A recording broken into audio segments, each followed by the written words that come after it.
할렐루야. 주님의 사랑과 은혜가 저와 사랑하는 성도 여러분들에게 흘러넘치기를 예수님의 이름으로 축복합니다. 금요일은요, 원수의 목전에서 내게 상을 차려주신 하나님이라는 말씀의 제목으로 함께 호흡하고자 합니다. 사랑하는 성도 여러분들 주위에 혹시 원수가 있으실까요? 혹시 어려움 중에 고난 중에 처한 분들 있으실까요? 오늘 본문을 통하여 하나님의 섭리 가운데 어떻게 건지고 또 어떻게 높여주는지 그러한 말씀을 함께 나누고자 합니다. 우리는 어제 하나님의 섭리가 어떤 건지 보게 되었습니다. 아하수에로 왕이 있었는데요, 그가 저녁에 잠이 오지 않더라고요. 그리고 그가 신하들에게 역대일기를 읽으라 라고 하였고, 그 내용을 듣다가 하나님의 섭리 가운데 모르드게 사건을 듣게 됩니다. 그 사건은 이런 것이었죠. 왕을 건져주고 구해준 사건이었는데, 두 명의 내시가 왕을 죽이고자 음모를 꾸몄고, 그 내용을 모르드게가 알게 되었으며 모르드게가 왕후인 에스더에게 전했고, 에스더가 모르드게 이름으로 왕에게 전했더니 이제 그 역대일기에 기록된 내용, 그 내용을 우리는 보았습니다. 자, 그런데 어떠한 문제가 현재 펼쳐져 있습니까? 상황이 좋지 않습니다. 모르드게는 죽을 위기에 처해 있습니다. 유다의 백성들, 이스라엘의 민족들은 죽을 위기에 처해 있습니다. 그 이유는 간단하죠. 아하수에로 왕과 하만이 서로 쑥덕쑥덕댔고 그 내용이 공포가 됐는데, 그 내용이 뭡니까? 모르드게가 하만에게 절을 하지 않았습니다. 왕의 공포가 있었음에도요. 그래서 모르드게뿐만이 아니라 하만이 그 악한 마음으로 모든 이스라엘 백성들 다 멸하겠다라고 하였고, 자, 그 사건을 통하여 좋지 않은 상황 속에 있는 이 모르드게를 이제는 죽이고자 하는 그 계속해서 가시가 찾아옵니다. 안타까운 사건이 펼쳐지죠. 왜 안타깝냐면 지금 하만이라는 사람은 승승장구를 합니다. 에스더가 잔치를 베풀었어요. 그 잔치를 베푼 그 사건 속에서 아하수에로 왕과 함께 어깨뽕이 또 올라가요. 더 교만한 사람이 되어 나는 실질적인 이인자가 되어서 모든 것을 행할 수 있고 이길 수 있는 사람이 됩니다. 그리고 또한 계략을 짜요. 에스더의 잔치에 참여해서 왔는데 모르드게를 또 봐요. 기분이 너무 나빠요. 절을 하지 않아요. 기분이 너무나 나빠요. 그리고 계략을 더 짜왔어요. 자기의 아내와 지식이 있고 지략이 있고 지혜가 있는 그 사람들과 함께 야, 장대 세워가지고 모르드게 죽이자. 그 내용 왕에게 전달하자. 그런 상황입니다. 모르드게가 지금 언제 어떻게 죽을지 모르는 상황. 이미 죽을 날을 잡아놨는데 그 죽을 날에서 더 가까이 다가올 수 있는 충격적이고 안타까운 상황 배경이 우리에게 놓여 있다라는 거예요. 그런데 이러한 때에 어떠한 일이 벌어졌다고요? 하나님의 섭리 가운데 왕이 잠이 오지 않았다. 그리고 왕이 모르드게가 자기를 건진 이야기를 신하들을 통해 듣게 되었다라는 뜻이겠죠. 자, 그때 신하들에게 묻잖아요. 도대체 이 모르드게에게 어떠한 상, 어떠한 종기와 간지 베풀었느냐? 신하들이 말하기를 아무것도 하지 않았대요. 그래서 왕이 고민하죠. 하만이라는 장군은 모르드게를 이제 죽이기 위하여 고민하고 생각해서 이곳에 왔는데 이제 왕이 신하 중에 그 뜰에 누가 있는지 불러요. 때마침 하만이 있어요. 근데 목적이 다르죠. 하만은 모르드게를 죽이기 위하여, 그리고 아하수에로 왕은 자기를 건진 그 모르드게, 시간이 좀 흘리긴 했지만 아무 상도 아무 종기도 그에게 베풀지 못했으니까 베풀기 위하여 부릅니다. 그리고 하만에게 물었죠. 내가 지금 존귀한 사람인데 이 존귀한 사람 어떻게 하면 되겠느냐고.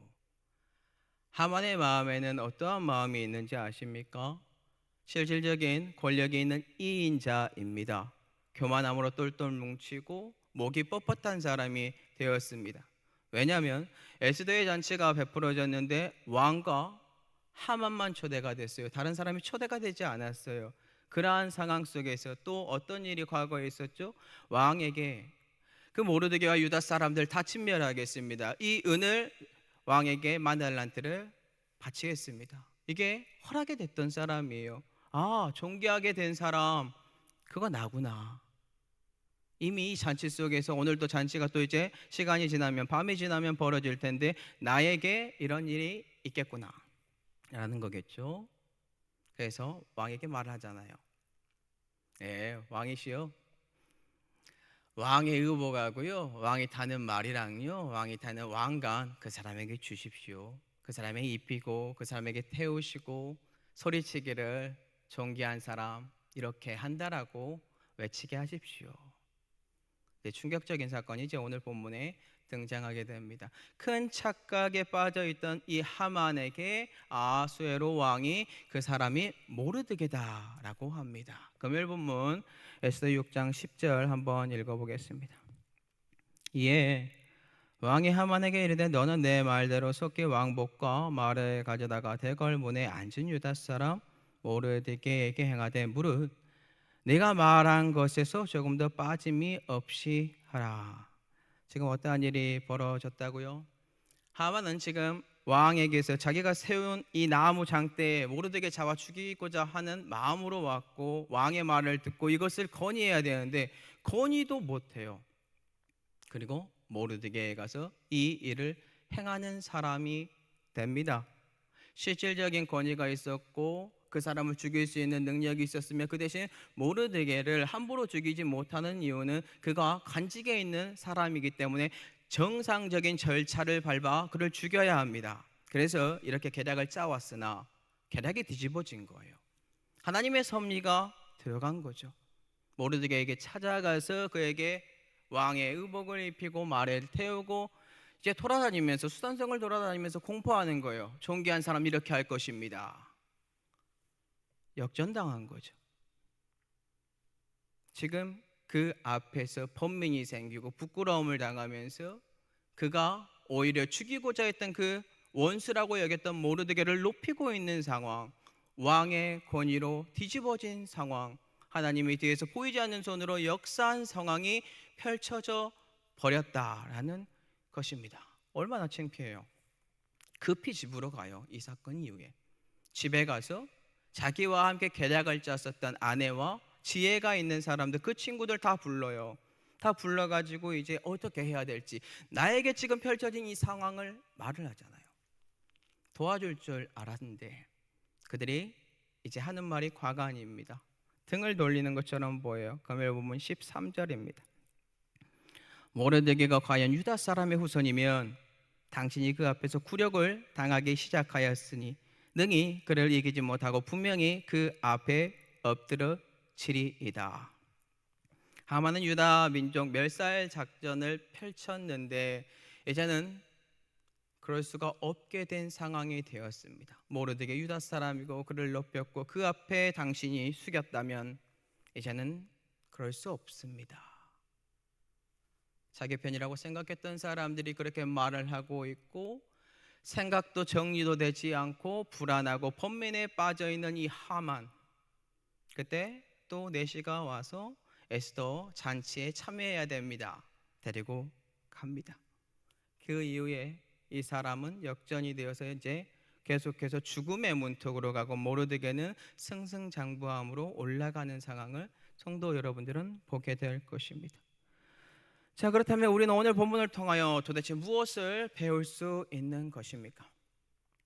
여러분들의 삶에 어려움이 있고 아픔이 있고 고통을 주는 사람이 있습니다. 주님 앞에 붙들림 바 되어서 살아가는데 그런데 하나님의 때가 있는데 그 때가 하나님에게 달려있다는 거예요. 그 주권이 빨리 왔으면 좋겠는데 그 원수가 빨리 꼬그라졌으면 좋겠는데 하나님이 원하는 그때에 하나님께서 역사하신다라는 것입니다. 근데 어떻게 역사하셔요?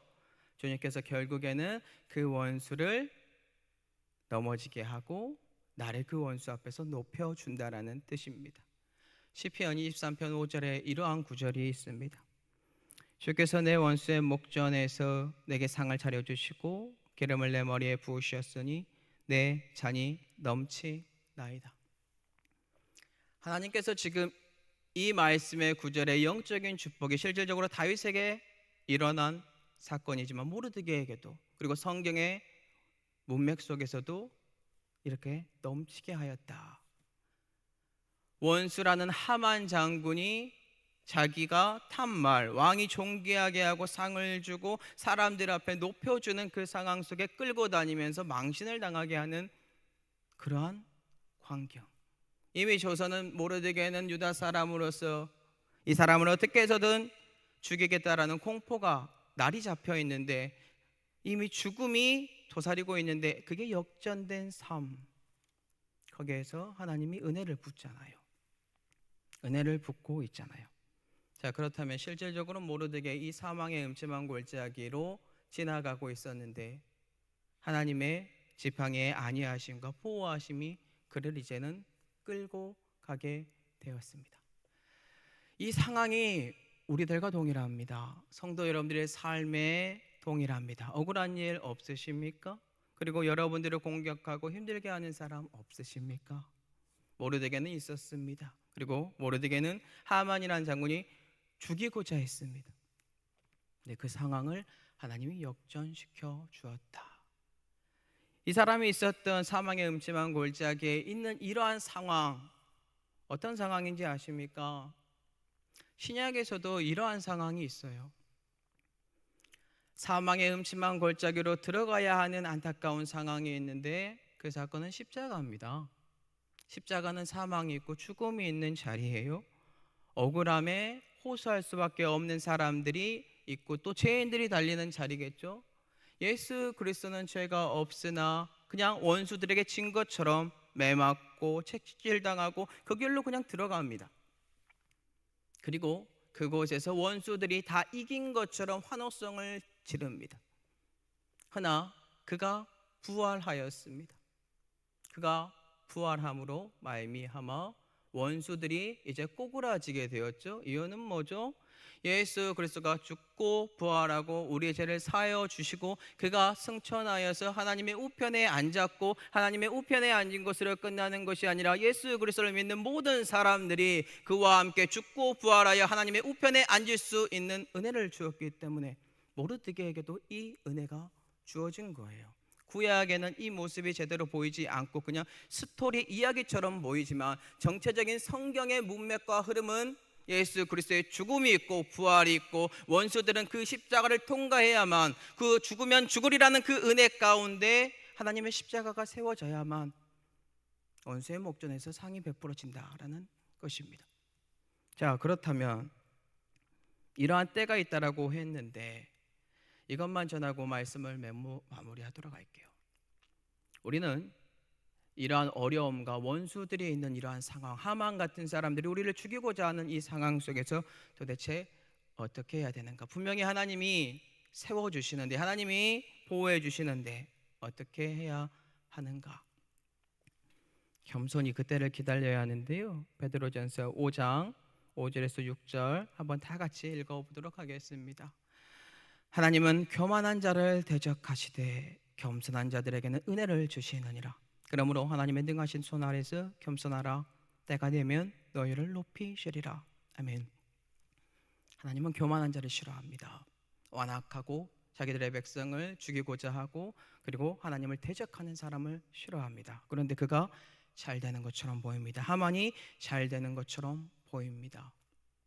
하나님께서 이제는 그때의 모든 것들을 하나님의 섭리로 이끌어가서 모르드게를 건진 것처럼 그를 건집니다. 모르드게는 주 앞에서 겸손했습니다. 때를 기다렸습니다. 그러면 우리도 무엇을 해야 할까요? 겸손함으로 때를 기다리시면 됩니다. 원수의 목전에서 어떻게 하나님이 상을 베푸는지 겸손함으로 때를 기다리면 하나님의 의로운 손이 그 사람을 칠 것이며 여러분들을 높일 것이고 여러분들을 존귀하게 할 것이며 예수 그리스도의 우편에 여러분들도 동일하게 앉힘으로 모든 사단들이 여러분들의 발 앞에 엎드려 있는 것을 보게 할 것입니다. 이러한 축복이 저와 사랑하는 성도 여러분들에게 흘러넘치기를 예수 그리스도 이름으로 축복합니다.